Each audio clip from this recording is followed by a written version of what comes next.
Tu gagnes ton salaire chaque mois, tu travailles dur pour ça. Mais est-ce que tu sais combien de ce salaire tu verses directement à la banque sans t'en rendre compte? Pas les frais de tenue de compte, pas les commissions. Je parle de ton crédit. Parce que la plupart des gens qui ont un prêt en cours ne savent pas vraiment ce qu'il leur coûte vraiment. Ils voient la mensualité, ils la payent et ils pensent que c'est tout. Et ceux qui envisagent d'en prendre un, ils regardent le montant qu'on leur propose.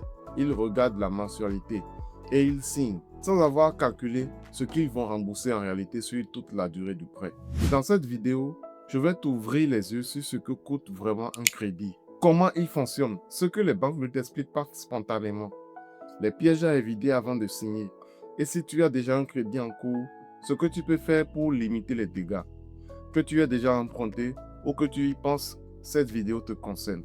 Mon nom c'est Josaphat Boba. Ici tu es sur la chaîne Ma Retraite Jeune et on apprend comment bien gérer son argent, épargner, investir en bourse et préparer sa retraite. Si ce sont des sujets qui t'intéressent, abonne-toi, installe-toi bien et on commence. Avant de démarrer, une chose importante, je ne suis pas conseiller financier agréé. Tout ce que je partage ici vient de mes propres expériences, de lectures ou de formations que j'ai suivies. C'est à caractère éducatif. Pour toute décision financière importante, rapproche-toi d'un professionnel qualifié. Maintenant qu'on a dit ça, allons-y. Commençons par la base, ce que c'est vraiment un crédit et comment il fonctionne concrètement. Un crédit, c'est simple dans le principe. La banque te prête une somme d'argent aujourd'hui. Tu la rembourses sur une durée définie avec des intérêts. Ces intérêts, c'est le prix que tu payes pour utiliser l'argent de la banque. Puisque là, tout le monde suit. Mais voilà où ça devient intéressant. Quand tu rembourses un crédit chaque mois, ta mensualité ne va pas entièrement rembourser ce que tu as emprunté. Elle est découpée en deux parties. Une partie rembourse le capital, c'est-à-dire la somme que tu as réellement empruntée, et une autre partie paie les intérêts, c'est-à-dire la rémunération de la banque. Et ce découpage, personne ne t'explique clairement au moment où tu signes. Voilà ce qui se passe réellement. Au début du crédit, la plupart des intérêts dans ta mensualité est très élevée et la part qui rembourse vraiment ta dette est très faible. Progressivement, au fil des mois, ça s'inverse. Tu rembourses de plus en plus de capital et de moins en moins d'intérêts. Ce mécanisme, on l'appelle l'amortissement. Prenons un exemple concret pour que tu visualises. Tu empruntes 2 millions, soit environ 3 000 euros sur 3 ans, à un taux d'intérêt de 18% par an. C'est un taux courant dans plusieurs banques et institutions de microfinance en Afrique de l'Ouest. Ta mensualité tourne autour de 72 000 francs par mois. Maintenant, la question que personne ne se pose avant de signer. Sur ces 72 000 francs que tu verses chaque mois, combien rembourse vraiment ta dette? Le premier mois, environ 42 000 francs vont aux intérêts. Seulement 30 000 francs remboursent réellement le capital.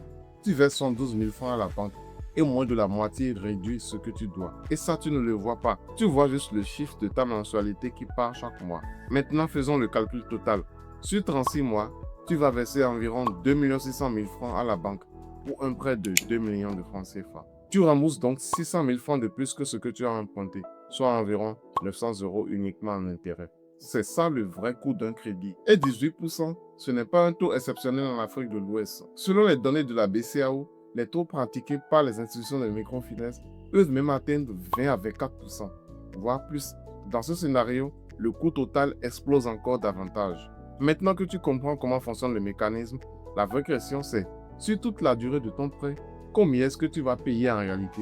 Et comment est-ce que ce chiffre se compare à ce que tu gagnes? Faisons les calculs que la banque ne fait jamais pour toi. Parce que c'est là que la réalité devient inconfortable. Et c'est exactement pour ça que cette vidéo existe. On va prendre deux scénarios. Un à Cotonou, un dans la diaspora. Premier scénario, tu empruntes au Bénin. Tu veux par exemple financer un projet, un équipement, une rénovation, un besoin urgent. Tu vas voir ta banque, elle te propose 3 millions de francs CFA, soit environ 4 500 € sur 4 ans, à 18% par an. Ta mensualité, c'est environ 88 000. Ce que tu vas réellement rembourser sur 4 ans, environ 4 220 000 francs. Tu as emprunté 3 millions, tu vas rembourser 4 220 000. La différence est 1 220 000, soit environ 1860 €. C'est ce que tu verses à la banque uniquement en intérêt. Maintenant, rapportons ça à ton salaire. Si tu gagnes 200 000 francs par mois, ce qui est un salaire réel pour beaucoup de travailleurs au Bénin, cette mensualité de 88 000 francs représente 44% de ton revenu mensuel. Avant de manger, avant de payer ton loyer, tu travailles et presque la moitié de ce que tu gagnes part directement à la banque. Deuxième scénario, tu empruntes dans la diaspora. Tu vis en France par exemple, tu veux financer un projet personnel ou envoyer de l'argent pour construire au pays. Tu empruntes 10 000 euros sur 5 ans à 6%. Un taux relativement courant pour un crédit à la consommation en France selon la Banque de France. Ta mensualité, c'est environ 193 euros. Sur 5 ans, tu vas rembourser environ 11 600 euros. Tu as emprunté 10 000 euros, tu rembourses 11 600 euros. La différence, c'est 1 600 euros qui part en intérêt. Et là, j'entends déjà quelqu'un dire dans les commentaires, mais un crédit, c'est normal d'en payer le prix, c'est le principe. Et tu as raison, le crédit en lui-même n'est pas l'ennemi. Ce qui est problématique, c'est de prendre un crédit sans avoir calculé son coût réel, sans savoir ce que tu t'engages à rembourser, sans comparer ce chiffre à ce que tu gagnes. Parce qu'un crédit bien utilisé peut financer l'actif qui prend de la valeur, un terrain, un équipement productif, une formation. Mais un crédit mal calibré sur un achat qui ne génère rien t'appauvrit silencieusement pendant des années. La différence entre les deux, c'est l'information. Et c'est exactement pour ça que tu regardes cette vidéo. Mais connaître le coût d'un crédit, ce n'est que la première étape parce qu'il y a des pièges supplémentaires que beaucoup de gens ne voient pas venir et qui alourdissent encore la facture finale. Le taux d'intérêt affiché par la banque, celui qu'on t'annonce au guichet, ce n'est pas souvent le seul coût que tu vas payer. Il y a des éléments supplémentaires qui s'ajoutent à la facture finale. Et si tu ne les connais pas, tu ne peux pas les négocier. Quand une banque te dit ton crédit est de 15%, elle te parle du taux nominal. Mais il existe un autre chiffre, le taux effectif global qu'on appelle le TEG. Ce chiffre-là intègre tous les frais réels du crédit, les frais du dossier, les commissions, les coûts annexes, et il est presque toujours supérieur au taux nominal affiché. En effet, avant de signer quoi que ce soit, demande systématiquement le TEG, pas le taux nominal, le TEG. C'est ce chiffre qui te donne le coût réel de ton emprunt. Dans beaucoup de banques, souscrire une assurance est une condition pour obtenir le prêt. Une assurance décès, une assurance invalidité. Ce n'est pas forcément une mauvaise chose, ça te protège en cas d'accident de la vie. Mais cette assurance a un coût, et ce coût s'ajoute à tes mensualités. Ce que tu dois faire, c'est de demander le montant exact de cette assurance avant de signer, et vérifier si tu peux la souscrire ailleurs, auprès d'un assureur indépendant, à un tarif plus avantageux. Dans certains cas, c'est possible et ça peut représenter une réelle économie. Imaginons que dans 2 ans, tu aies la possibilité de rembourser ton crédit en avance. Bonne nouvelle, tu vas payer moins d'intérêts. Mais attention, beaucoup de contrats de prêt prévoient des pénalités si tu rembourses avant la date prévue. La banque perd les intérêts qu'elle comptait percevoir et elle se protège en te facturant des frais. Avant de signer, lis la clause de remboursement anticipé. Si elle existe, négocie-la ou demande qu'elle soit supprimée. C'est quelque chose qui se discute, surtout si ton dossier est solide. Celui-là est particulièrement dangereux et il est dangereux précisément parce qu'il ne ressemble pas à un crédit classique. Voilà comment il fonctionne. La banque ou l'institution financière met à ta disposition une réserve d'argent, disons 500 000 francs. Tu peux puiser dedans quand tu veux, autant que tu veux, dans la limite de ce plafond. Tu rembourses une petite mensualité chaque mois et au fur et à mesure que tu rembourses, la réserve se reconstitue automatiquement. L'argent est à nouveau disponible. Tu peux repartir, dépenser comme tu veux.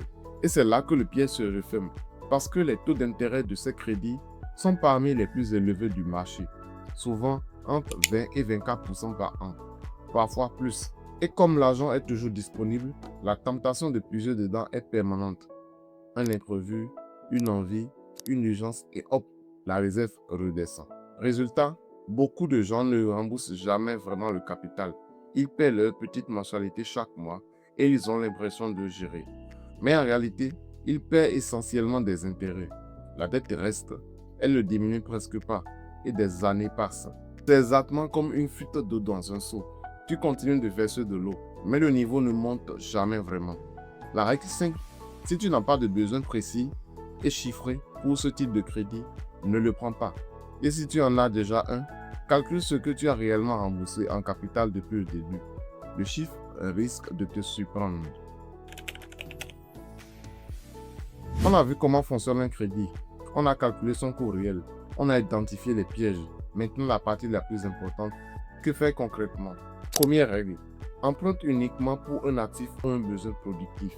Un crédit pour acheter un terrain, financer un équipement qui va générer des revenus ou payer une formation qui va augmenter ta valeur sur le marché, c'est un crédit qui travaille pour toi.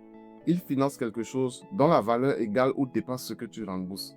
Un crédit pour financer des vacances, acheter un téléphone dernier cri ou organiser une cérémonie, c'est un crédit qui t'appauvrit. Tu rembourses pendant des années quelque chose qui ne vaut plus rien ou qui a été déjà consommé. Ce n'est pas un jugement moral, c'est de l'arithmétique. Deuxième règle, la mensualité ne doit jamais dépasser 30% de ton revenu mensuel net. C'est la règle de base que les banques elles-mêmes utilisent pour évaluer ta capacité de remboursement. Si tu gagnes 200 000 francs par mois, ta mensualité maximale raisonnable est de 60 000 francs. Concrètement, ça veut dire que tu ne devais pas emprunter plus de 2 millions à rembourser sur 3 ans à un taux de 15 à 18%. Parce qu'au-delà, ta mensualité dépasse ce seuil et tu te mets en difficulté structurelle. Chaque imprévu devient une crise. Troisième règle, compare avant de signer. Ne prends jamais le premier crédit qu'on te propose. Va voir plusieurs banques, plusieurs institutions de microfinance. Demande à chacune le TEG, pas le taux nominal, et compare ce chiffre.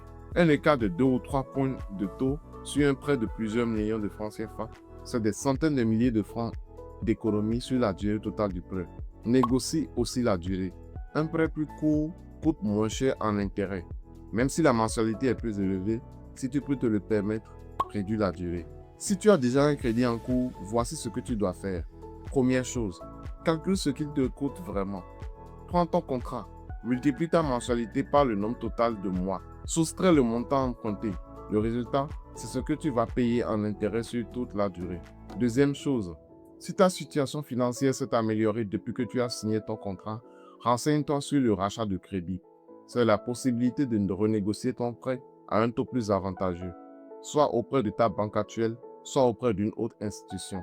Ça peut représenter une économie réelle sur ce qui te reste à rembourser. Troisième chose, si tu as de l'épargne disponible et que ton contrat le permet sans pénalité, envisage un remboursement partiel anticipé.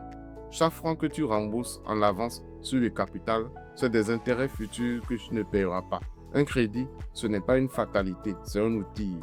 Et comme tout outil, utilisé correctement, il construit. Mal utilisé, il détruit. Alors, qu'est-ce qu'on retient de tout ça? Un crédit, ce n'est pas juste une mensualité. C'est un engagement total, un montant précis, une durée précise, à un coût précis. Et ce coût, tu dois le connaître avant de signer. Si tu envisages d'emprunter, calcule le coût total, vérifie le TEG, compare plusieurs offres et assure-toi que ta mensualité ne dépasse pas 30% de ton revenu. Si tu as déjà un crédit en cours, sors ton contrat ce soir et calcule ce qu'il te coûte vraiment. Le chiffre que tu vas trouver va peut-être te surprendre. Retiens une seule phrase de cette vidéo si tu n'en retiens qu'une.